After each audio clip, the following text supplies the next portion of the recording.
Hi everyone, welcome to Room and Board, and welcome to another episode of Crowdfunding Countdown, where we take a look at every single board game campaign finishing up this week, and maybe you can tell by the speed of my voice, I'm at 50% Radcliffe right now, because we've got a lot to cover. I think like 21 campaigns, I have like 21 campaigns or 21 tabs open on my computer right now, and these are all of the games that are finishing up next week, starting tomorrow, moving to next Tuesday. And some of them look good, and some of them don't.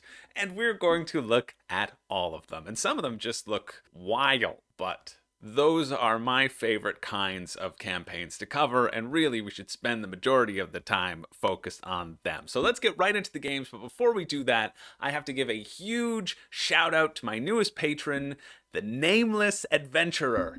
One day I will find out your name, but until then, thank you for joining Room and Board. Thanks for signing up for the Room and Board Patreon and supporting the channel. And thank you to all of my patrons for your continued support. I just friggin' love you. I do. I love you more than I've ever loved myself, even on my best days. And I appreciate you all being here, and thank you for supporting the channel. That's it. That's all. That's all you get. I was going to do another spiel, but nope, that's all you get. Yeah, I sat here for a bit trying to think of something funnier to say, and I have nothing. I understand that I'm not meeting the expectations, but even still, I know some of you will stick with me, and I appreciate you all the same. So let's get right into the week, and actually, this first one, Materia Prime, the Inquisition, is Patreon recommended. It's almost crossed its finish line. Its tagline is "Step into a cooperative campaign game with a unique mix of mechanisms about alchemy in a medieval fantasy world. 1 to 6 players, 90 minutes, 14 plus. Let me check out what it's all about, and I'll get back to you." And if you were thinking, well, maybe I should click on the video to get a bit more information to start, you're not going to get any, because it's just, oh, here we go. Maybe there's some voiceover now. I got to check that out. But this one is so close to going over its 18,536 euro goal. You know, as most campaigns often fund for. Clearly, that's a number of backers needed, or a number of copies printed they probably need.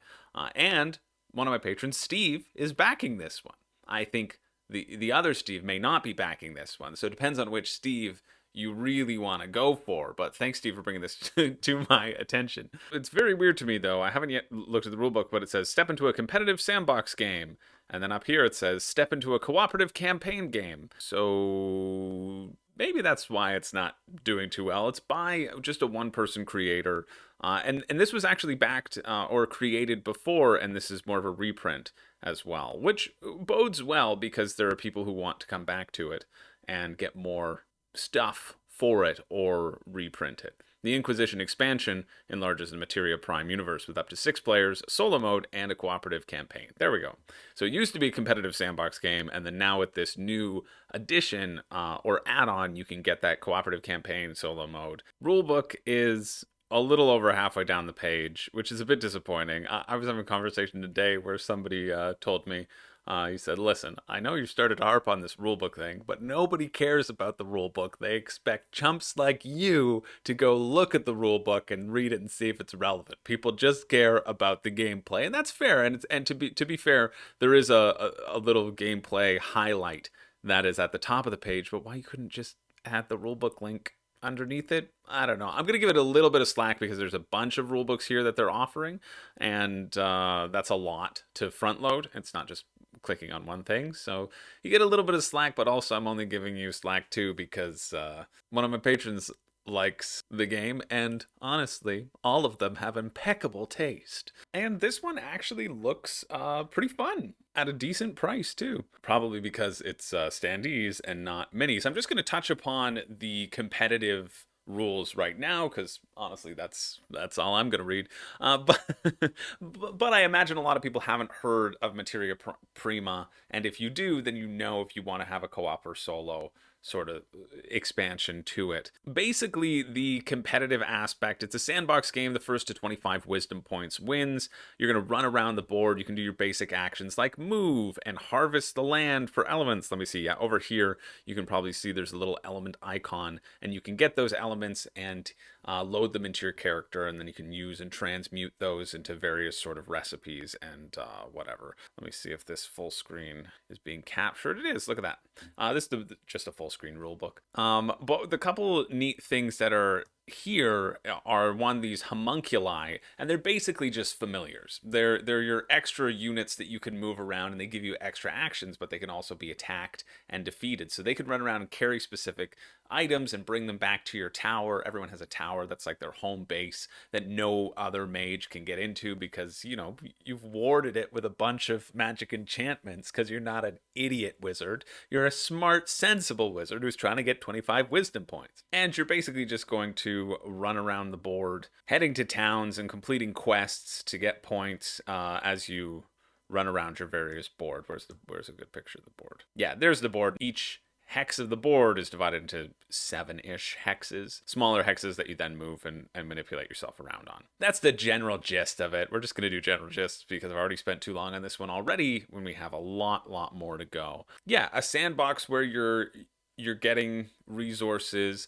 You have a limited amount of resources that you can carry, and if you cannot use them or you don't want to use them, you have to drop them basically at your feet, and then other people could come and mine them as well. So if you drop your resources, and very similar to Scythe, honestly, it gives you a little bit of that vibe in terms of how you manage your resources. It's 47 euros or $64 Canadian for the guild pledge. That's the base game, and then 42 if you want the expansion. I don't think you really need the expansion for this, honestly, but if you want it, it's there. And shipping is, it's okay. Anything below 20 bucks, honestly, is okay at this point. But it's still 16 euros to get to me, so that means your total pledge is not 42, right? It's going to be more 57 euros, 58 euros, which, honestly, in the US, that's not too bad. It's like 80 or so bucks for me, Canadian, so it might be a little bit steep, but in terms of Kickstarter prices, this one actually feels fairly reasonable as well. So definitely check this one out.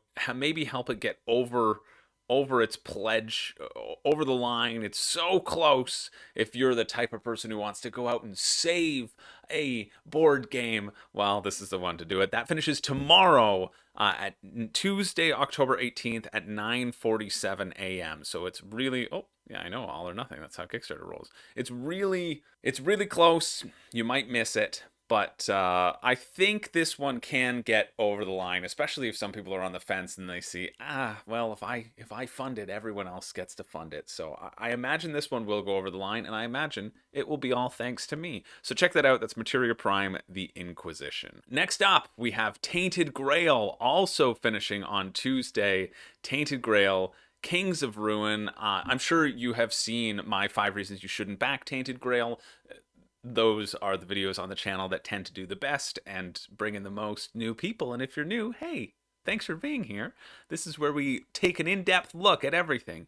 So what I really want to do here is not really rehash what is in Tainted Grail, but more to look at the stretch goals that they have unlocked and see if that's a decent thing. I like Tainted Grail. I mean, I just haven't played enough of it for this to actually be a legitimate consideration for me, but I enjoyed the battle system for sure. So it looks like they're doing a similar stretch goals to almost what they did in Aetherfields, the character weird forms, where each character can then just turn into something cool and warp into a dream state. Oh, a candle golem companion. They had a little pack mule companion. This guy looks pretty fun.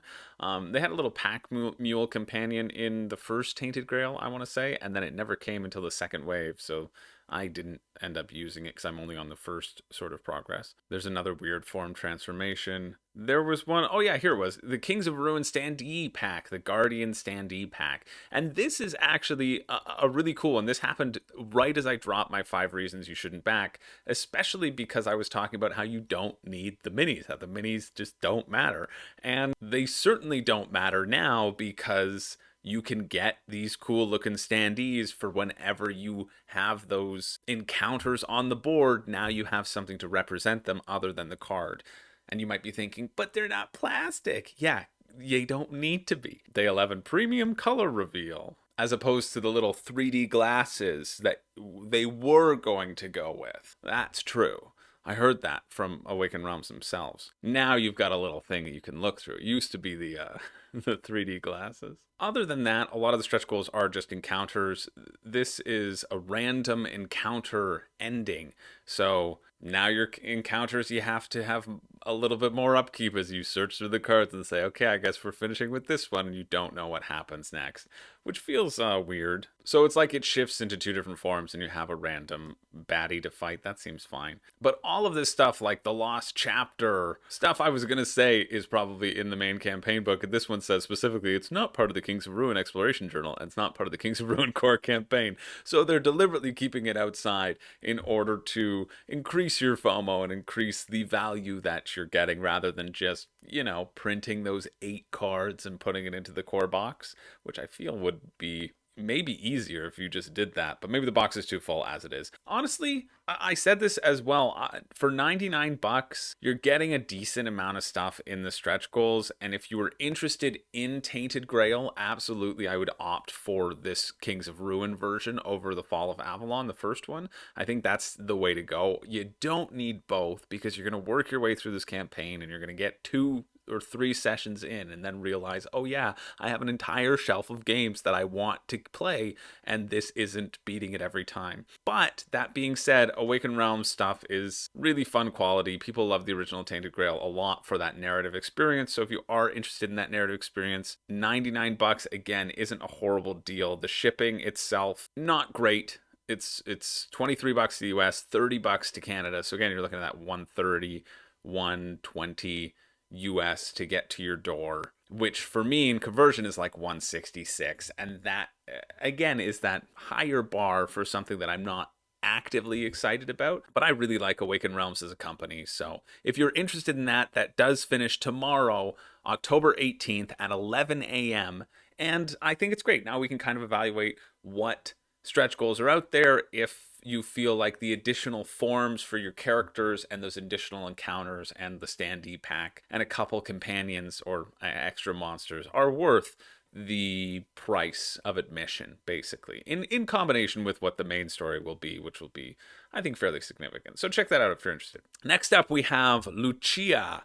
Maybe, if it's any good. I'm going to look and see how it plays now. A cooperative solitaire strategy card game based on the Swedish holiday Saint Lucia. Lucia? I don't know. This is what's really drawing me in, the free shipping, so I hope it's not garbage, but I imagine it'll be fairly simplistic. Really, I just want to get it if that hat is an add-on. I'm obsessed with this video. Look at him bouncing along. So, again, I haven't yet realized how to play, but the purpose of the game is to, I assume, take all of your candles and light this poor girl's head on fire, and if you are the first to set her head ablaze, you win the holiday season. That's what I love at my holidays. Any turkey dinner, Thanksgiving, Christmas dinner, I run around the room and put candles in my family's hair, and they haven't appreciated it yet, and finally I can prove to them that it was all in the holiday spirit. Honestly, this card game is very funny to me. Basically, you want to arrange the line of cards. You're going to set it up so that right there above me, you're going to arrange a line of cards. They start with like 1, 2, 3, or 4, and you shuffle them up and arrange them randomly. And the goal is to get Lucia at the front of the line with her head ablaze, fully on fire, because I assume she's got to be at the front of the line to get to the hospital on time. And then get the 3 star boys who just want to sing merrily as they watch the chaos in front of them. Get the 3 star boys to the back of the line and make sure as well all candles are lit. And this would be a lot easier if you didn't have these piece of garbage gingerbread boys or gingerbread kids who are mean and will blow out all the candles and start fights, and they can never stand next to Star Boys because, according to this graphic, they just beat the crap out of them. I don't know why you invited these gingerbread kids to your parade. No, sometimes it doesn't pay to be inclusive. Make it a safe space for everybody, please and thank you. As a little Star Boy myself, was my nickname in high school, I would really appreciate not getting picked on once again by all the gingerbread kids. So basically, you have 3 cards in your hand. You can play a card, and you'll move a character a certain number of steps, and you want to arrange the line. But be careful, because anytime you move a gingerbread kid, they blow out all the candles as they pass, because they just want to ruin this experience for everyone. Trevor, it wasn't funny then, and it isn't funny now that we're in our 30s. It's the worst when I have a blackout too, and you're lighting the candles, trying to see, then who shows up at your door? Trevor. That image is very triggering to me. I've grown up now. I'm better. Honestly, my joy for the theme, as someone put it in the comments, I don't know if it was last week or the week before, someone said, I'd like you to review my game. It's a game where I make my theme as absurd as possible and try for it to become the pick of the week on one of these videos. And I said, that sounds like a pretty good game to me. This one's vying for it with the free shipping and it just being so dumb to me, but fun.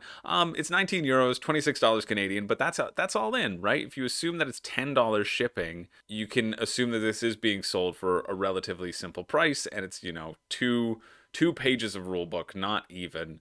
Very simple of moving things around. It probably would get a little stale a little quickly, kind of like the gingerbread kids. Why do you think they're so mean? But if that interests you, check it out. I am thrilled at everything it has given me, Lucia, and I wish you nothing but success in putting out that fire blazing on your heads. That finishes again tomorrow, Tuesday, October 11th at 12:58 p.m. So noon o'clock. Next up, we have Draft and Write Records. Form a band, tour the world, and chop the charts, top the charts in this 1 to 6 player card drafting game. And this video, I gotta say, has probably the best voiceover, like actual professional radio voiceover that I've heard on a Kickstarter video. It sounds like all of the radio voiceovers that I auditioned for and don't ever get. Really put me in a good mood to review this one. Rulebook pretty close to the top of the page. Good work, Inside Up Games. I like Inside Up Games. They made Summit. They're also Canadian. They also made Earth. Step number 3, very important. Players should take a moment to create and write their band name here. Yes, that is very important and probably the best part of On Tour. This one looks like a better, more interesting On Tour to me, because card drafting is better than just rolling the dice and seeing what happens. And basically there's going to be a drafting phase, which is their week phase, and then a weekend phase where you relax and you look at all the beautiful records that you've collected. These will be goal cards. If you meet the requirements of a goal card, you get to take it. But what I do like is that one of the triggers for the end of the game is for someone to have gotten 6 goals. So you may want to skip over a really bad goal in search of a better goal with more points and try to push your luck in that way. And I like that a lot. The main crux of the game will be this week phase, though, where you'll have 5 cards, you'll pick one, you'll play it, and then pass the rest as any sort of standard drafting game. And these cards will have actions on them. So you can add people to your band, a lead singer, musicians, production staff, backstage. And when you place a band member, you also place these little colors around them. And if you match colors with people next to each other, they make harmonies. Because of course, what better way to make your music sound good than if one of your musicians is making a harmony with the production manager singing in the booth? That's going to make your song sound just perfect as your little production manager hums along to the beat. So that's this sort of section, and then you're going to, like any roll and write, chain together different things and try to score victory points at the end of the game. As you can see here with the board, there's a number of different sections on the board. Your kind of tour area, your band makeup, making harmonies, your agenda, how you plan things out, and they'll all kind of chain together and you'll want to make those combos. Honestly, this one seems fun, and this is a decent price, $36 Canadian, $27 US. And their big stretch goal, which I think is interesting, but is also clearly just kind of a cash grab, because you're gonna get the other one because you're gonna feel like you're missing out. There's 2 expansions you can get, and one of them is free for you, and the other one you have to pay $6 US to get. And that's the sort of thing where you're gonna get both. I would not want to get both, but it's a small enough cost, and the price on the main product is fairly reasonable that you're probably just gonna get both. So let's call it $33 Canadian and $40, $33 US and $40 Canadian, because that's probably what you're gonna spend on it. But even still, if you liked On Tour, this looks way better than that. If you couldn't tell, I wasn't a huge fan of On Tour. Shipping is okay too, $11. Shipping rates are in US dollars, tiny, so even though the pledge manager is in Canadian, shipping rates are in US just to make them seem not as much, but that's fine. So $11 Canadian, so 27, 38 to $44 US to get it to your door. Probably be about $60 Canadian then to me. No. Yeah, if it was to 42. $52 Canadian if you're not going to add on that additional expansion. I'm kind of impressed with this one. This one also finishes tomorrow, Tuesday, October 8th at 8 p.m. So check it out if you're interested. All right, let's keep it moving. We got a lot to cover and we barely scratched the surface. So I'm going to be quicker with my quick breakdowns. We're going to really just not go on tangents until the one right after this, which is just a complete tangent that I can't not avoid talking about, the gay sauna, the board game, obviously. But before we get to that, we've got to look at Age of Comics, The Golden Years, a worker placement board game in which you play the role of a fictional comic book publisher during the golden age of comics.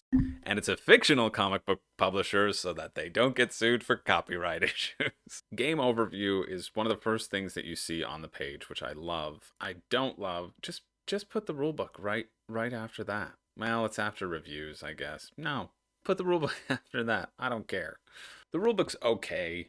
This sort of stuff is annoying. These sort of redundancies that a lot of rulebooks include. It says you can start by choosing either an artist or a writer, but there's clearly three writers and 3 artists, and you can only pick one of each. So why does that sentence even have to be in there? It doesn't. But what I do like about this game and is intriguing is that it's a worker placement where all the actions are going to be available to you at all times, but just the efficacy of those actions will change. So if you get there first, you're going to get to do more things with that action than if you get there third or fourth. Plus, that way you can double dip into your actions as well. And you'll want to print a whole bunch of comic books. You'll get fans for them at the end, which are kind of victory points. And you'll get extra victory points if everything is specialized. So everything is the same color, basically. Or sorry, the fans are also used to determine your income as well. As you go along throughout the game, at the end of the round, you get paid out depending on how many people are fans of your comic and how many people are buying the comic. So yeah, honestly, this seems kind of fun. You're going to manage your worker placements. You're going to run around this board to collect orders, and then you're going to go up the fan track and get income as you make your way through the different rounds. Pretty solid. 45 euros, 60 bucks Canadian. My guess will be 15 shipping. See, that's nice. That's what you want to see. This is what you also get, which are some variants, which just give you dual colored artists and writers. That's not a bad idea. I do like seeing this, though. This makes me like 50% more interested in potentially purchasing it down the line. 15 bucks shipping, 15 euro shipping to the EU and UK, 20 bucks to the US and Canada. Oh no. What I was seeing before was only in the deluxe collector's edition. Ugh. Ah, boo, Age of Comics, boo. I mean, that's what everybody's going for, 2,372 backers versus 133 backers, and I can see why. But then that's $88 Canadian plus 20 in shipping to get to Canada, so that's really like $110 Canadian, and this isn't worth 110 bucks. This, could be worth 80, maybe, like in the current Kickstarter climate. Not 110. That's too bad. But if you're interested in that, it does look pretty decent from a gameplay perspective. That finishes Wednesday, October 19th at 6:24 a.m. Moving on to Gay Sauna, the board game. The relaunch. And it's now funded. And wow, that was a small goal. And wow, it seems everybody wants to get a piece of this gay sauna and all of these hunks. Oh, I mean, did somebody say hunks? No, Maggie, Hello you don't. there, Sean. Okay, no, Kareem, I love the beard, Kareem, and I mean, Kevin. I could. There's something about They're not even Kevin. into you, Maggie. Okay, Oh, everyone's it's into Maggie. in the title. You know, All right, they're not I'm interested. such a I don't know why you're trying to tamale. make me jealous. Just because I haven't I'll had show you around here anymore. Yes, What that's true. you're Let's see scrolling what's through the down page. here. What are you A little bit What are you trying to lower. get to? Make it lower. Maggie. Oh, let's Maggie, remove please. some of these Please, purple this is a family boxes. channel. Oh, you get out of here, you old stick in the I'm mud. moving on, okay, to Don't something you a little bit move nicer. on. Bedroom horror zone. Oh, my no, lord. Maggie. This, Maggie, I I'm a didn't sensitive mean that. woman. This Maggie, is I'm too so much sorry. for me. Please come back. Okay, so what I really like about Gay Sauna, the board game, is that there's a horniness meter, which clearly Maggie's not getting fulfilled. Yeah, see, there's the horniness meter right there. And I also like that your actions are flirt, hang in the bar, make mischief, which I know a few people who. I know how to make some What is mischief. this? No, why are you making? No, this is worse. This is worse. Shut I it down. Can make a lot Shut of it down. with an oil We gotta piece. move on. Demolish. We've gotten everything and more. No, no, don't scroll. Don't scroll down. No, how are you scrolling? Yes, No, I know where we. Now. Yes, this is. That's how I make some mischief, honey. We gotta move on. Get the oil. We've gotten everything we can and more Get from the oil. this segment. Next up, we have Ring Rivals. I didn't even get to the action, which was stroke yourself, which I'm sure is just give yourself a massage, right? This is a family channel. This has never been a family channel. Ring Rivals, which looks like a little wrestling card game. I bet it'll be just fine. I mean, to be fair to Ring Rivals, right off the bat, it's not a horrible price point. £15, $24 Canadian for this sort of card game is fine. It's just very basic. You're going to get a bunch of cards, you're going to have a person, and you're going to try to knock out all of their stamina and then play a finisher so that you can pin them to the ground.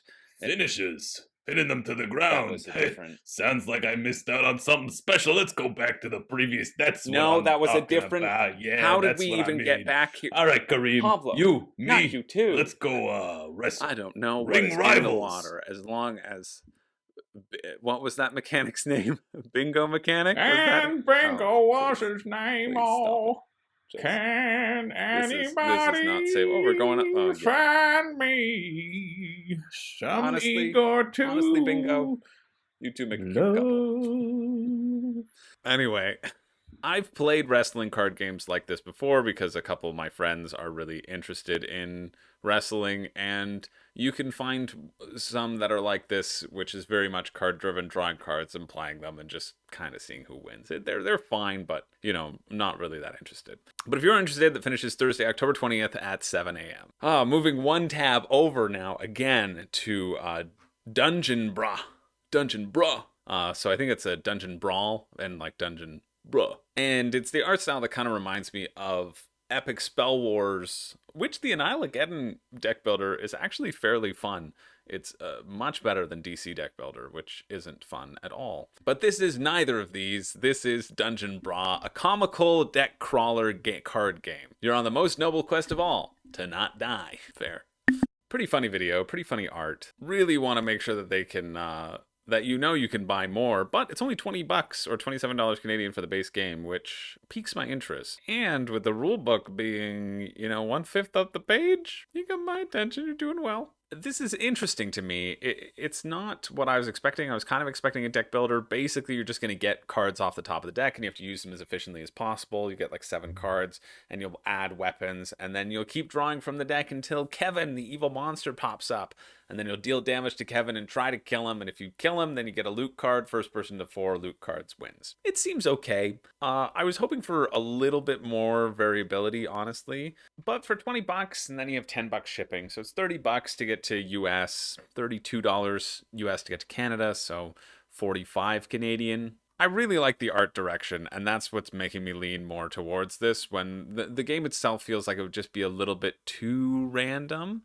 And not as strategic as games that I like. But if you like things like Epic Spell Wars, that sort of randomness, you might want to take a look at this one. Anyway, that finishes Thursday, October 20th at 9:03 a.m. Let's keep it moving to Moku Tower, the Endless Column. There's a joke here, another callback joke here that I don't want to touch.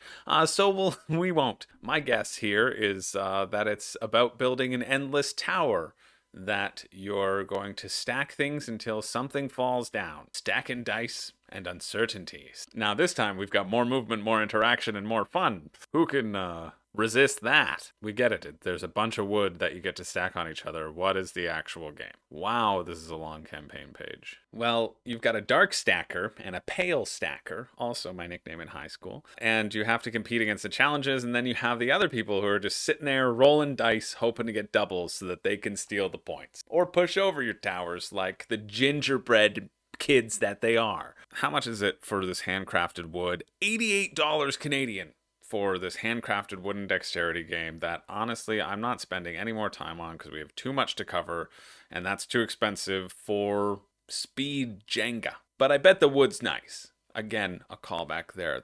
That finishes Thursday, October 20th at 12 p.m. noon. Moving along to BackerKit. See, I told you there'd be something over on BackerKit, and this is actually raised quite a lot of money, $382,000 from the creators of Pandemic, aka Matt Leacock. I certainly hope so, unless it's somebody else. Yeah, Matt Leacock. It's honestly surprising to me that stuff over on BackerKit is doing as well as it does, because it just doesn't have the draw yet, I feel. But I guess if people are filling out their pledge managers, this is Matt Leacock's response to Pandemic, because he feels bad for all of the negative connotations that we associate Pandemic with now. There's got Daybreak, where you can save the world and you can have zero emissions and we can actually bring the world back to a livable place, which it's nice that we can see it in board game form, because that's basically a fantasy. Oh, that was the Bez, I think, on the campaign video. Yeah. Bez designed one of my favorite Kickstarter campaigns of the last year, a game about wee whimsical creatures and the sounds that they make. So I go ask Bez how it was, because I trust their opinion implicitly. I do like that BackerKit has these little this little menu right above, so you can jump right to how to play. I do like that we can't get away from the horrors of the world as our temperature is slowly rising, and if you lose the game, you then get to sit, having both lost this cooperative game, which you probably will lose because it's a cooperative game and those tend to be challenging, or should be challenging. Like, you shouldn't have a 100% win rate in a cooperative game, or else that's not really fun. At least that's what I think. And then when you do lose, you get to ponder the inevitable destruction of the world as we warm ourselves up like a lobster sitting in a pot, doing nothing, just staring, just waiting to get cooked. My favorite part of this how to play video is it stops after all the things that are going horribly wrong.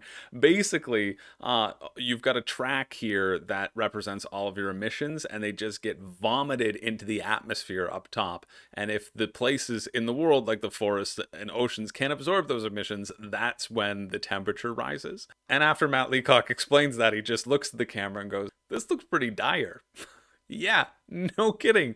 This game might be more depressing than Pandemic after living through 2 years of an actual pandemic. This is triggering me in a way that I guess is really good and speaks to the thematic implications of this game. And right here, I know it doesn't look like much, but this is the crux of the game and actually seems pretty cool. You're going to be playing down these cards, and these cards will give you actions, but you only have a certain number of spots to play the cards. And so when you need to play a new card, you're going to cover up existing actions of the other cards, but you can still use their tags to potentially chain into your new card and new ability and make it more powerful. And that seems like a really slick mechanic, and seems like it can probably yield some really exciting results, especially with all the cards doing different things and choosing which ones you upgrade and build up as you scale the game upwards and try to clean up your friggin' act. Yeah, this one honestly looks great. I should mention that Matteo Menapace is also the co-designer. I also love that there's going to be no plastic, and obviously a game like this should be focused on being sustainable. They're donating $1 per backer,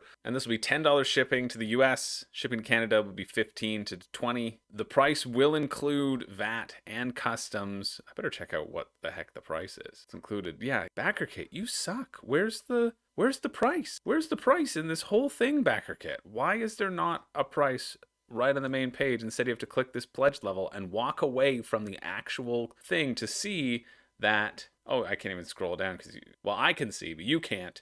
That it's $49.99. That's what's hiding behind this big old friggin' mug. $50 US. God, BackerKit, you're just awful. You've had so many chances to get inspiration, and you have not taken nearly enough of them. $50 US, so $60 total US, 65 to 70 US potentially for Canada, which gets it up to that $92 range. That's too much, unfortunately. The card play reminds me of Terraforming Mars. I know they throw in Terraforming Mars as a reference, and I thought they're just using buzzwords, but it actually does kind of remind me a bit of cooperative Terraforming Mars, just with the additional ways on how you layer the cards and the tags being included, right? Those are the similarities. This one looks fun. It's a bit too expensive to get to me in Canada, but maybe $60 shipping to the US if you like cooperative games. Double layered player boards. Ugh, this is just a bad campaign in terms of showing what's on offer, but I think a very, very solid game. So definitely check that one out if you're interested. That finishes October 20th at 12 p.m. Pacific time, so 3 p.m. Eastern.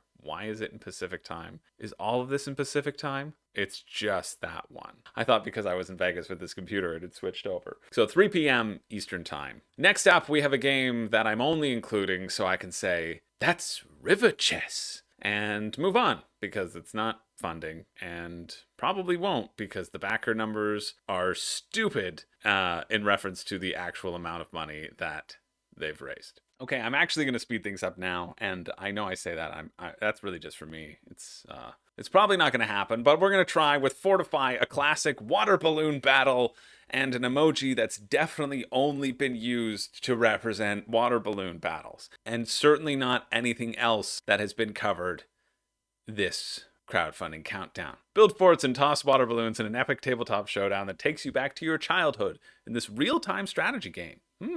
I do have to immediately pause the video and just say that it starts with someone saying, back in my day, when we got kicked out of the house, we started immediately building forts out of boxes and throwing balloons at each other. There wasn't anything else that we would do. As soon as we were kicked out of the house, it was an immediate decision to grab these boxes and start wailing on each other as only we knew how to do. I don't know, I find that so funny, but I do, and I wanted to laugh with you all. Have a nice little titter. This kills me. It says, well, some of my friends were great at throwing water balloons, and others, well, they were great at stacking boxes. Oh, this brings me slightly less joy than Lucia, but almost as much. Interesting. This is something I want to mention. This is how you can keep costs down. In a lot of games, these dice might be engraved, right? But that's going to be an extra cost than having a sticker sort of dice that you put on. That's kind of neat. Anyway, the basic premise of the game is it's a 2-player real-time game where you work to throw water balloons at your opponents as quickly as possible, taking out 3 hits on their base.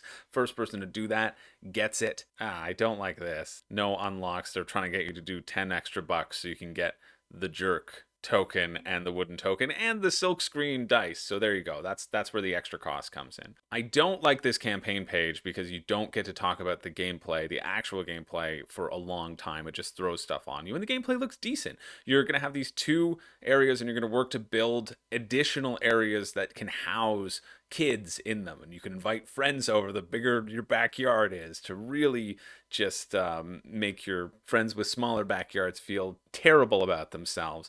And then you throw balloons at each other as much as possible. You roll them as quickly as possible and place them on spots in the base. It seems all right. Again, it's $29 US for the base. That's $41 Canadian, but they're really pushing the deluxe pledge, which why wouldn't they? $39 US, 54 Canadian, and then shipping is way too expensive for what this game is. Even in the US, $16, 23. It just doesn't make sense. I thought their first game, Moonshine Empire, was intriguing.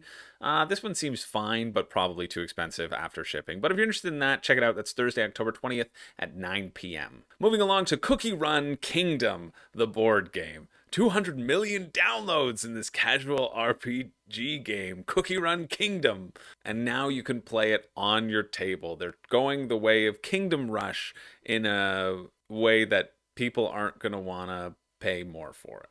And I'm fairly certain that my friend Dave, who's been on this channel before and likely will be again soon, I want to film something with them very soon, was obsessed with this mobile game and spent way too much money on the mobile game. And now I can hopefully tell him that this game exists and he can spend probably way too much on this, but at least play a board game instead. He's over his addiction, and I don't want to sucker him back in, as I think I might be over my addiction with Hearthstone, which has been just lovely because I've had too much work and I deleted it because I needed no distractions in the months of September and October because every second counts. Rulebook is over halfway down the page, which is annoying. But it's a basic worker placement game where you'll get your income and then you'll place your sugar gnomes out on the board to do various things. They can collect different resources, they can go collect a bounty and try to take down a monster with the stuff that you've had, or they can help construct buildings, which is going to be, I think, the crux of the game.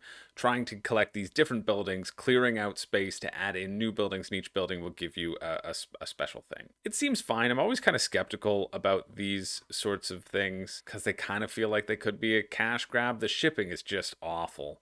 For the single reward, $39 US, you're looking at an additional $20 to get to Canada. It's additional 27 to 34, almost doubling it, making this like a $100 game. No, thank you. For a game that just looks fine, I don't think you should be spending that sort of money on it. Honestly, it does look better than I expected it would be, judging by the title. I always go through, and then I go through the games again, and I think, okay, which ones can I cut and just not talk about completely? And this was one of those where I was like, do I even need to mention it?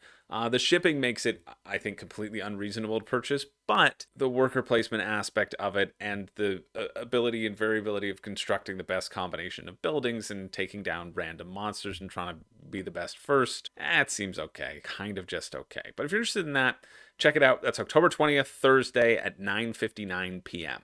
Moving along to Lunar Rush, which is actually one that I am a little excited about and I'm excited to check out. And I know something about this game before looking into it because it's by Dead Alive Games, and I talked to them at Origins. They're actually the first people that I talked to because I saw Hungry Gamer over there, and we have a mutual friend, and it turns out Hungry Gamer's, I think, brother runs Dead Alive Games. I don't know, he's involved somehow. But they walked me through Lunar Rush because they were showcasing it at Origins. So let me talk about it while this video plays because I think I can remember enough about it when they show me some awesome graphics that aren't graphics. When they show me some awesome visualizations of the board, I'll be able to talk about it. Here we go. You're going to basically bid on who gets to place routes first, and each route will either go to the moon or back from the moon. And you're going to transport resources to the moon, and then you're going to upgrade your stuff up there, and then you're going to produce moon resources and send them back down to Earth and sell them. The key of deciding what's the best route to take is that the game will take place over a series of rounds. I think it was 7, if I remember from Origins. In those rounds, you have to choose how many you're going to spend sending stuff to the moon and how many you're going to spend sending stuff back. And if you can afford to take the slower route, which will let you carry more resources back, which you can obviously sell for more stuff, but you also want to be the first one there. So the idea of juggling between these two things, yeah, here's a better picture, seems interesting to me. And I like that you can upgrade your moon base and you'll want to be producing as much as possible. And the emphasis on it being simultaneous play means that, you know, everybody bids and then everybody does their own stuff. And that means you can play it decently quickly, which is always sort of nice. How much are you? $39 for the base pledge. And then there'll be a deluxe edition, which will have all the sort of upgrades that you associate with Kickstarter, but again, at an extra cost of 20 extra bucks. I don't think you need it. It's nice that they showcase what you get, but I really appreciate that the gameplay breakdown is pretty far up the page. Although again, just put the friggin' rulebook right here. Like, where's your rulebook? You can, it's one little bar. It's not going to take up any real estate. I don't need 17 quotes. I need one little thing that says rulebook, which is more than halfway down the page. Just put it with the gameplay section. That's all I ask. That's all I'm asking for. Yeah, $39 US, 54 Canadian. Not great shipping, unfortunately. So really you're looking at around 60 US, $80 Canadian. It seems fun. It does seem fun, but not for that price point, honestly. But if you're interested in that, check it out. That's Thursday, October 20th at 11 p.m. Moving along to Leaf. In the game Leaf, players embody the spirit of the wind and guide leaves to the forest floor to prepare the woods for winter. Cute theme. And this one seems kind of neat. It's gonna be $40 for the standard edition. That's $55 Canadian. And then $65 for the deluxe edition. I bet everything is wood in the deluxe edition. Look at that. Wooden tiles. I get it if you're placing them out. You don't need to. But it does look really neat. The crux of the game is going to be placing leaves. You're going to take a leaf from the main board, and they're going to be all stacked up. They're going to be different colors. And you're going to place it in this communal leaf section. And depending what tips you touch and what tips you cover up, that will determine what actions you get to take. So like green lets you draw cards, brown lets you go up the tree with your little squirrel. It feels like there will be a lot of things that you get to do, not necessarily a lot of super interesting choices, although I'm not sure if I buy that, because I was thinking, okay, there's only so many ways you can plant leaves, but because the tiles are uniquely shaped and can touch different things, and the shapes will be in such a way that you can make it a weird shape for other people to connect. The flow of this game actually seems really interesting and intriguing to me. I think it's a little bit more than I want to pay, even just, you see, here's what you get to do. Draw cards, gain sun tokens, gain animal cards from the forest. You can see that I'm really loading these gifts effectively. There we go. Gain animal cards from the forest. 1, 2. And then they'll go asleep for winter. Put mushrooms on your leaves. I like this. Again, the sustainability, that makes me happy. That also might contribute to a higher price point. Rulebook, unfortunately, is now, here we are, we're down to 3/4 down the page, but honestly I didn't even read this one because the video was so clear and it gave me everything I needed to know and the feeling of the game. Tim Eisner, who did Wonderland's War, Tidal Blades. But when you get to shipping, this is a $50 US game, $52 to get to Canada, because we're usually zone 2. Nope, zone 3, $55 to get to Canada, which is something like $70 to $80, $75 to $80. That's way too much to pay for this, right? This is why you always have to factor in shipping and see if that's a good enough reason to get this game. $40 seems okay, but then when you add the shipping on top of it, I don't know. This one's doing fairly well. I hope this one hits retail. It seems like it's doing quite well compared to a lot of the smaller campaigns. This week has been more smaller campaigns as well. So if you're interested in this one, and I think it's one worth taking a look at, this finishes October 21st at 7 p.m. We're having a good week. Honestly, we are having a pretty good week. There aren't too many that I've just been repulsed by gameplay-wise, or theme-wise. I think there's, I think it's quite a nice week. And that's exciting. That's refreshing after last week. I mean, to be fair though, you get something like Leaf, which is and does look really interesting, but once you factor in that shipping, the price, I think, clearly outweighs what the game will be. It seems interesting, but you also want to think about these games in terms of longevity and in terms of how often are you going to get them to the table, and do they move you to such an extent that you feel like when you get it, you'll play it and you'll want to play it the next week and the week after. I think those should be the bar for backing on Kickstarter, not just, oh yeah, I bet I'll play this once and then it'll go back on the shelf and I'll pull it out maybe in a year's time. I think you want, or at least that's what I want. I want to get a game that is fighting competitively for a spot at the table. And I am torn, and I wish I could bring it back to the table instead of doing the other game that I'm playing. That's the vibe, what I want from my games, or at least especially that I back on Kickstarter, because I know when they arrive, I will be super excited to table them, and they won't just get lost in the shuffle of the inevitable Kickstarter buying spree that everyone here is on, because I know you. I see the Discord posts.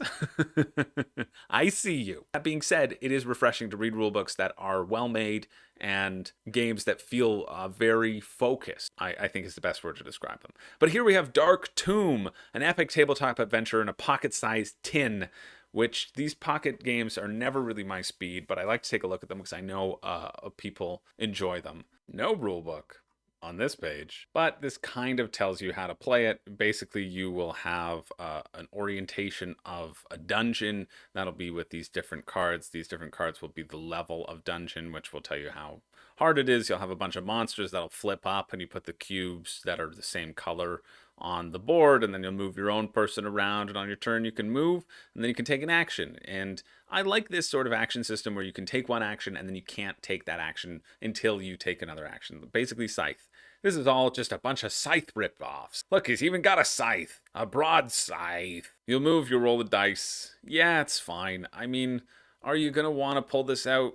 That's the real question with this game. It's $20, $28 Canadian, and then $6 shipping to the US, I think I saw. Yeah, $6 to $9, $7 to $12 to Canada for $40 Canadian or $27 US. Are you going to want to pull this out when you're sitting down somewhere? And will that enrich that sitting down experience? This is what I don't get with these smaller games, and maybe this is just me.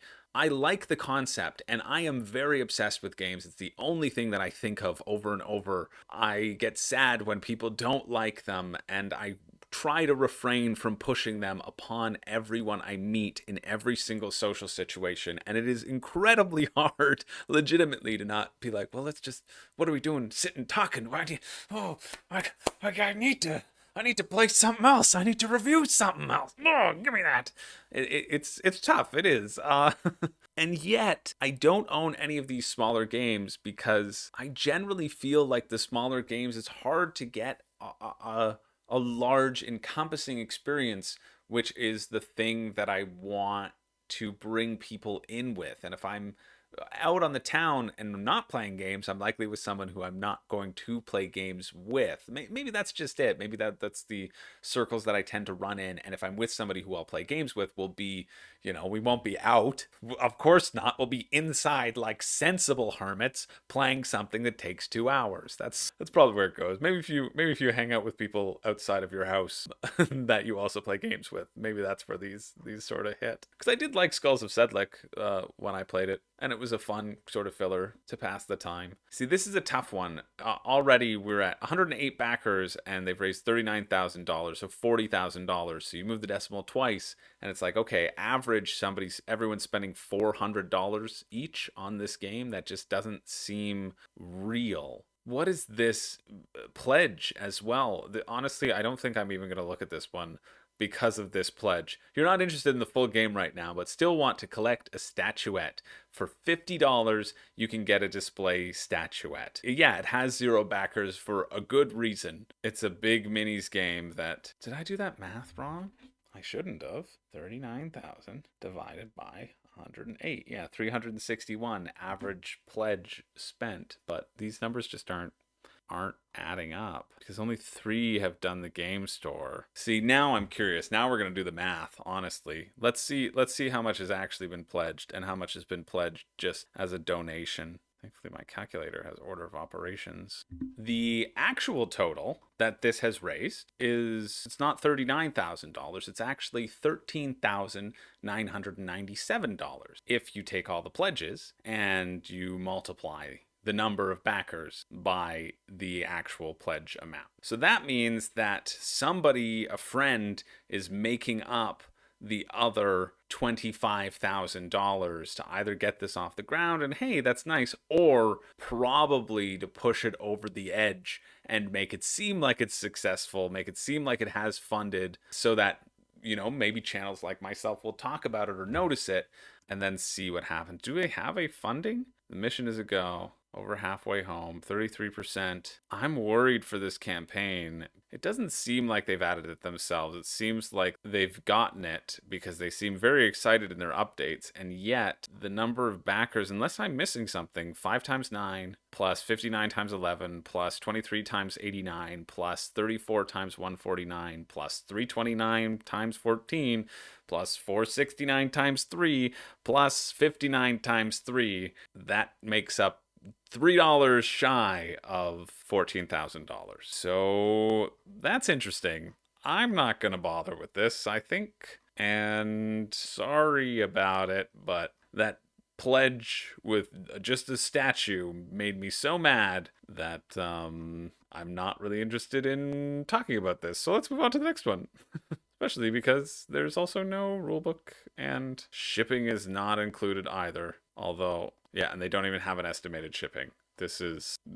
Someone asked me a while ago in the Q&A what my red flags are. And now I'm just going to say, look at Salvage, Deep Space. Those are my red flags. It has all of them. It's got every single one. One less rulebook for me to read. Let's move on to Okol Invasion. Roll, multiply, and write. See, this is a realistic funding goal. It's only raised $640 Canadian, 57 backers, but that's because it's a $3 print and play. And if you like those sorts of things, well, hang on to your butts because we're going to talk about it. That's a weird decision. You get the low ink version for $3 and you get the color version for $5. I guess you're getting a discount because they're usually $5 anyway, but like that seems like a dumb upsell to me. Yep, and no one has gone for the black and white. Everyone's gone for the print and play color. Just weird. There we go. This is a bad idea to have this how to play as a single GIF because even though it's a very simplistic, you play a card, you multiply it by the dice. That's literally the game. You throw it into an area. It seems fine. But this was frozen for me for a little while, and it just said how to play. Roll a dice. That's it. That's the game. How to play. Roll the dice. Okay, that's it. Yep. We're not telling you anything else.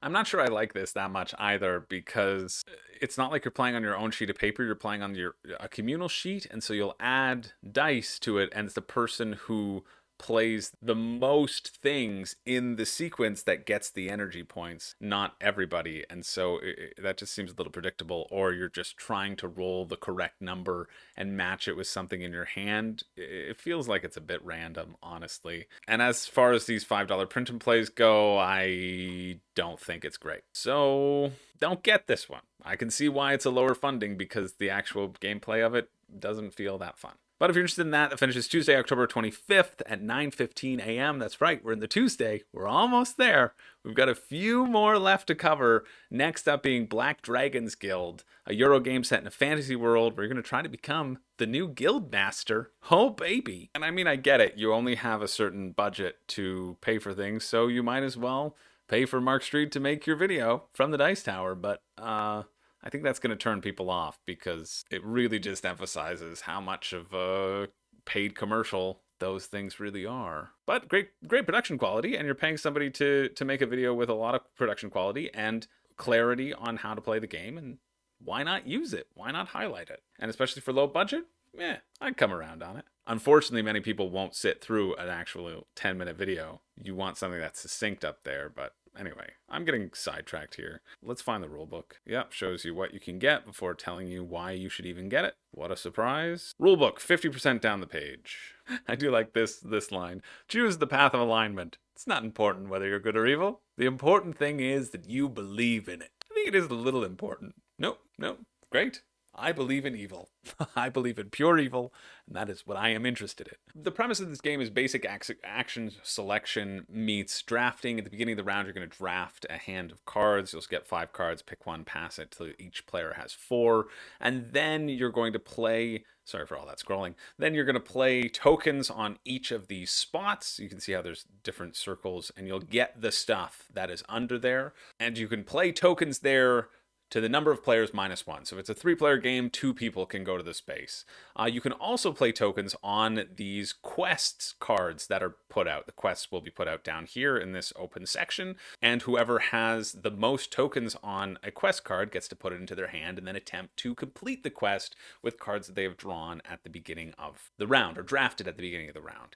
And then the person who has the most points at the end of the game wins. That's pretty much it. There's some other stuff to do with how you compose your party and how they get different abilities and how they go on quests, but that's pretty much all you really need to know to give you a general overview. Oh, look, I could have referenced this. This is going to be $39 US, 39 euros, $53 Canadian, or there's a deluxe edition which gets you 5 players and a little mini expansion. That doesn't seem worth it for the extra $20, $20 bump. Shipping to Italy is okay. USA $18, Canada $25. That just makes it completely a non-consideration for anyone, honestly, I think, who's outside Italy or maybe the EU. It seems all right. I wish that you had more tokens because it feels like there's not going to be that much overbidding on the quest cards. It'll be more turn order. Turn order decides ties, so it'll just be like, well, I'm first in turn order, so I get whatever quests I want. Everybody has to squabble over the rest. So that I'm not a huge fan of. I like the drafting element at the beginning, drafting this hand of adventurers and then using these adventurers to compete for quests, but also it feels like there's not going to be that much competition for the quests as well. So it seems okay. Honestly, nothing too much to write home about. But it seems like an average game. And again, I don't think average games are things you should get on Kickstarter in this current board game climate. But if you're interested in that, it finishes next Tuesday, the 25th at 10 a.m. Moving along to Frozen Frontier. This is the second last game, the penultimate game of this crowdfunding countdown. A deep Euro-style sci-fi strategy game for experienced players. This is really trying to emphasize that it's going to be complex. So, of course, we can distill that complexity in 1 minute and 28 seconds. What have these people done before? Smartphone Inc. I thought I recognized them. They also are participation with Arcane Wonders. I think Smartphone Inc. is also part of Dice Tower Essentials. Pandorum, I haven't heard of, but maybe it was good. Smartphone Inc. I've heard good things about. Oh, right at the top of the page. Why couldn't this little thing, couldn't that be clickable? Oh, it was so close. No, instead we're going to just look at the stretch goals. Oof, this is going to be an expensive one because it looks like it's all dual layered. See, but at least Frozen Frontier is unique because it has a strategy driven design as opposed to all those other games who have a garbage driven design. Yep, scroll through quotes and look at all you get before you even care to hit the how to play. Even how to play is 1/3 down the page. So annoying. And the rulebook probably won't be attached to that, will it? Yes, it will. All right, and this is the sort of game whose board seems incredibly overwhelming until you take a look at the rules, and then you figure out what all the icons mean, and it's not that big of a deal. Basically, each one of these circles is a city. On your turn, you can move your little spaceship and go to a city that's orthogonally adjacent. So like boom, boom, up, down, across, not diagonal. That's orthogonally. And the goal of this movement around, yeah, that's a better picture, is to collect these project cards and construct buildings in related cities and then be able to fulfill these project cards on your own board, and those will give you additional abilities. As well, if I scroll down to, here we go, I'm glad I switched back to OBS because I realized you couldn't see what I was saying, and let's repeat that. So you can see that above me, each city is broken down into 4 quadrants, and as long as there's a city there, you can put either your mechanics or your scientists in there and get the resources that are sort of over it. So you're going to travel from city to city, building out resources, going up on special tracks that give you abilities when you develop things. And after 3 rounds, you're going to see who's gotten the most points. And that's the person who's fulfilled the most projects, built the most cities, control the most of the board as you run around. The cards feel fun. They'll just give you different additional abilities as you go along, and it seems like one of those games where it all makes sense, but for $85 for the base game, $117 Canadian, it's got this extra cost. Where's the deluxe edition? At least the deluxe edition only gives you more things. It doesn't necessarily upgrade the quality. It feels like it's going to be good quality in both of these things. Checking it all out. Lots of stuff that you can do, but the shipping's also going to be expensive. Oof, boy, is it expensive. $29 to get to the US. The US is the most expensive place, actually. Well, no, rest of Asia and Australia and New Zealand, but I'm sorry for you, Australia. As you well know, you should not be on Kickstarter, but I appreciate you being here at least. So your total cost, $85, it's going to be $115. That's like $140 for me after shipping. And it seems like one of those things which will give you a lot of decisions. Yeah, gonna settle in. I got a buddy for the rest of the video. Where are you all video? You could have been doing this 3 hours ago. I don't know how long this video is, so let's move on to our very last one because you get the gist. It's fine, not good enough for the price. Finishes Tuesday, October 25th at 12 p.m.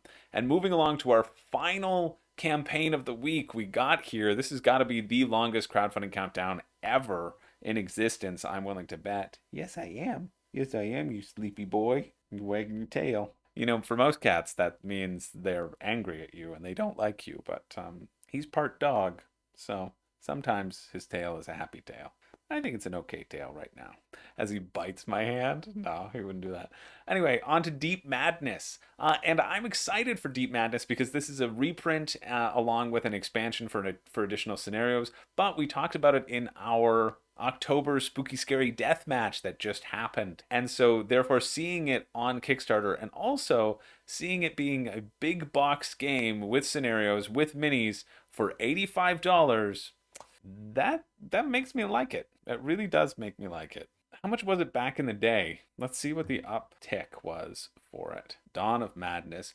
Oh, no way. They're also the people who made Twisted Fables, which I thought was going to be really good. That's cool. Deep Madness second printing and Deep Madness. We're now on the third printing of Deep Madness. The second printing was $75 for the Crawling Core, estimated 2019. Honestly, pretty good. And all the unlocked stretch goals, Kickstarter exclusive investigators. So a bunch of stuff was 100 way back in 2016. Wow, 6 years ago. You could get it all for sort of 100, and now you can get it for, I'd say 135-ish. I mean, I haven't really looked into it that much, but it's cool. This campaign page is designed for the expansion. They're putting that front and center. If you want a lot of tentacle minis, well, you've come to the right place. Spawn of the Sleeper, Drifter King, Devourer of Worlds. Yes, tentacles for all. You get a tentacle, and you get a tentacle, and you get a tentacle. Oh, and you get a tentacle, and you get a tentacle. These minis are cool.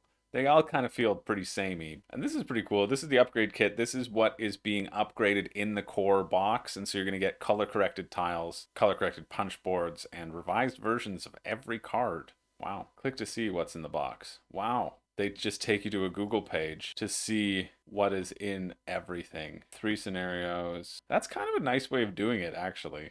When you have so many different pledge levels, just being able to click through and not having to scroll through the same stuff all the time. But here's the thing. This is what we were talking about in Discord. We talked about Deep Madness in the death match. It's a scenario-based game. You're going to run around in a sunken submarine. The floors could have water in it. The floors could get flooded. That was kind of the most interesting aspect of it. There's a great review on Board Game Geek. Someone posted that in our Discord. And that, I think, was really helpful in isolating what is exciting about the game and what makes it different. So just go check on Board Game Geek. It's a big text file as we scroll through everything. This is the type of campaign, though, that is just trying to sell you stuff and doesn't care if you know how to play or not. They don't even care about showing reviews until 3/4 down the page. How to play. Finally a how to play, like literally 75% down the page. I'm less inclined to fault them for that. No, I am inclined to fault them. It sucks. Show people how to play. You want to get new people? Show them how to play. Don't just rely on plastic, right? The other big feature of this game is the narrative text. There'll be a bunch of different stories and lore and portions of text you get to read for the scenarios. And by most people, that is what they said was the most impressive, was the narrative text, basically, and the quality of the narration. I do love them featuring 26 investigators with different backgrounds and personalities, but that's probably if you add them all together, right? They like to just lump in all of the all-in stuff. In the base game, you get 7 investigator figures. That's how they upsell you. Shipping is going to be not great. Crawling Core, $25, right? So it's not $85. It's a total of $110, $120 US to get to Canada. Oh, that's like $150 to get to Canada. That's too bad because at $117 Canadian, honestly, I'm tempted. A good spooky horror game, although I'm not that much of a horror gamer, but I think I wish I was, you know? But they don't really tell you how to play the game. There's not even a link to the rule book, which I'm sure you could find on Board Game Geek. They don't care. Let's scroll through this whole thing to make sure. And it's mostly just showing you what you can get and trying to instill in you that extra level of needing to get something. I think it was hyping me up. I think the recognition and just talking about it in the deathmatch, which was fun, was also hyping me up. But looking at how they've structured the game and are really pushing everything upon you instead of pushing the actual gameplay, that makes me significantly less interested. So I'm happy it's done well. It'll probably continue to do well. I think for the price for me and honestly just how it's been marketed, no, I'm not interested. If you'd marketed the gameplay, which I actually think is somewhat interesting, then yes, I would have been more likely to pull the trigger. Probably still wouldn't have for 150 bucks Canadian, because that's expensive. It's too much to spend on a game that is kind of just okay, or that you feel moderately excited about. Yeah, I think for that price, again, you have to be really excited about it. And I was really excited to get to it, but the lack of overview and the lack of accessibility and showcasing the product, that dampens my excitement. It does. So, but if you are interested in that, that finishes Tuesday, October 25th at 6 p.m. And we are done. We are done with the week. Now, every week I do a pick for me and a pick for you. And this week I definitely will have a pick for me and a pick for you, but it is going to be hard to choose. Honestly. Hi, buddy. How you doing? What's the pick for you? Call of Cthulhu? No, you don't like that joke? Give the people what they want. Let's give the people what they want. That's my, yeah. I was going to say that's my computer right there, but you know that's my computer. Sleepy Boy is what we want. Is it Gay Sauna, the board game? No, that's not the pick for Artie. We'll do a pick for me, pick for you. The pick for me is the thing that I am personally the most interested in, and the pick for you is the thing that I think is the best value, what you will enjoy if you pick it up. Again, with the caveat that don't just buy something because it's good, buy something because you're actively excited about it. And this is a tough one. I'm scrolling through the different tabs that are open, and there are a few contenders. Lucia, of course, is a contender. Lunar Rush and Tainted Grail were things that I thought might be contenders, but I think there are better games out there now. Now that I've looked through them all. And Deep Madness was also going to be a real contender. You could have been a contender. You really could have been a contender. Yeah, I've got my two. The pick for me is going to be Draft, Right, and Records. I think this one looks good. This one intrigues me in a way that On Tour didn't. And I'm excited by the theme. I'm excited by how quickly I think it plays. And again, I'm impressed by Inside Up, that they're able to offer such affordable games in an overpriced market, or not necessarily affordable, but I think reasonably priced. 36 bucks for this game, that feels good, and their shipping wasn't that bad either, if I remember. Let's double check before I could really commit myself. Yeah, it was 11. It was 11 bucks. 11 bucks for shipping in this climate feels really nice. There's something about the combos of the roll and writes that makes me hopeful for it. And that's 2 for Inside Up Games. I think 2 in a row, maybe, of picks, because Earth was definitely a pick when it was on. Yeah, 2 in a row for them. Earth and Draft and Right Records. Good job, Inside Up Games. Good job, Connor McGooey. That's my pick for me. That's the one that I'm personally the most interested in. And then my pick for you, honestly, is going to be Daybreak. Even in this horrendously bleak atmosphere of shutting things down, the card play in Daybreak is what gets me very excited. The shipping isn't that great to anywhere other than the US, but shipping to the US is good. And if you like co-ops, that feels like it'll be a good one. And I also do like that they say, hey, if the shipping ends up being too much for you, just cancel. Just cancel, you'll get a refund. Which I think at that point nobody will do, because you've forgotten that you've paid it and you're already sort of invested in it. As what most people bank on shipping being. But yeah, Daybreak, I'm actually much more impressed with this than I thought I was going to be. And I'm excited by what the card play is going to lean towards. So that's my pick for you. That's my pick for me. There's no pick for Artie. Sorry, Artie. A really good week, because I was prepared to skip a lot of these, and there was something worth talking about, I felt, in most of these, even though this makes this episode so incredibly long, and I cannot believe that anyone has stuck through it until now. But if you have, I appreciate you being here. Let me know in the comments below if you made it to the end, and also what you're excited about, and what your pick of this week might be. I imagine it'll be Tainted Grail for a lot of you, maybe Deep Madness for a few of you. Yeah, what looks good out of this week, if anything convinced you and excited you enough to pull the trigger and hit that bar, that's also pretty cool. Thanks so much for being here. My name is Chris George, and I don't know, I do not have a catchphrase, but I do have a cat lays. Not too bad, huh? Thanks for being here, and I'll see you in the next video. Yeah, we're done. Are you gonna want to move? Probably not. Maybe we'll film something else. Maybe I can reach the remote. Oh, I can't reach the remote. Hi. Okay. That was cute. That was pretty cute. See you in the next one.